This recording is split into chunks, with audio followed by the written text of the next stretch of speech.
June ತಿಂಗಳ ಒಂದು ಮಕರ ರಾಶಿಯ ಫಲವನ್ನು ನೋಡೋದಾದ್ರೆ ಈ ತಿಂಗಳಲ್ಲಿ ಏನಾದರೂ ಒಂದು ಮಹತ್ವವಾಗಿರ್ತಕ್ಕಂಥ ಒಂದು ಸಾಧನೆ ಮಾಡುವಂತ ಸಾಧ್ಯತೆಗಳು, ಏನು ಯಾವುದೋ ಒಂದು ನಿಂತು ಹೋಗಿರುವಂತ ಕೆಲಸಗಳನ್ನ ಮರುಪ್ರಾರಂಭ ಮಾಡಬಹುದು, ಅಥವಾ ಯಾವುದಾದ್ರೂ ಹೊಸ ಕೆಲಸ ಪ್ರಾರಂಭ ಮಾಡಬಹುದು, ಹೊಸ ಬಿಸಿನೆಸ್ ಪ್ರಾರಂಭ ಮಾಡಬಹುದು, ಎಲ್ಲೋ ಒಂದು ಕಡೆ ಹಣ ಇನ್ವೆಸ್ಟ್ಮೆಂಟ್ ಮಾಡಬಹುದು, ಅಥವಾ ಯಾವುದೋ ಒಂದು ವಸ್ತುವನ್ನ ನವೀಕರಣ ಮಾಡ್ತಕ್ಕಂಥದ್ದಿರ್ಬೋದು, ಅಥವಾ ನಿಂತೋಗಿರುವಂತ ವಸ್ತುವನ್ನ ಮರುಚಾಲನೆ ಮಾಡೋದಿರ್ಬೋದು, ಅದಕ್ಕೆ ಹೊಸ ರೂಪವನ್ನ ತಂದು ಕೊಡೋದಿರ್ಬೋದು, ಇರುವಂತ ವ್ಯಾಪಾರ ಉದ್ಯೋಗವನ್ನೇ ಹೆಚ್ಚಿನ ಮಟ್ಟಕ್ಕೆ ಮೇಲ್ದರ್ಜೆಗೆ ಏರಿಸುವಂತದ್ದಿರ್ಬೋದು, ಈ ತರದ ಒಂದು ಏನೋ ಒಂದು ಸೈಟ್ ಕೊಳ್ಳಬಹುದು, ಮನೆ ಕೊಳ್ಳಬಹುದು, ಅಥವಾ ಬೆಲೆ ಬಾಳುವಂತ ವಸ್ತುಗಳನ್ನ ಕೊಳ್ಳಬಹುದು, ಮನೆ ಕಟ್ಟಡ ಮಾಡಬಹುದು, ಹೊಲ ಕೊಳ್ಳಬಹುದು, ಮಿಷನ್ ವಾಹನ ಕೊಳ್ಳಬಹುದು.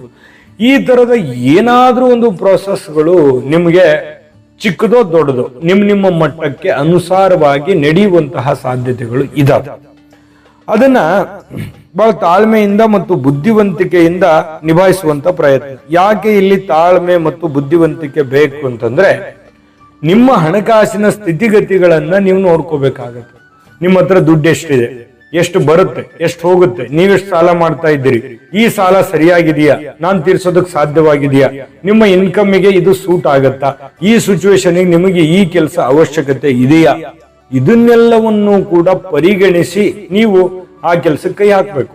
ಅವಕಾಶಗಳು ಇರ್ತವೆ, ಅಂತ ಅವಕಾಶಗಳು ಖಂಡಿತವಾಗ್ಲೂ ಬರ್ತವೆ.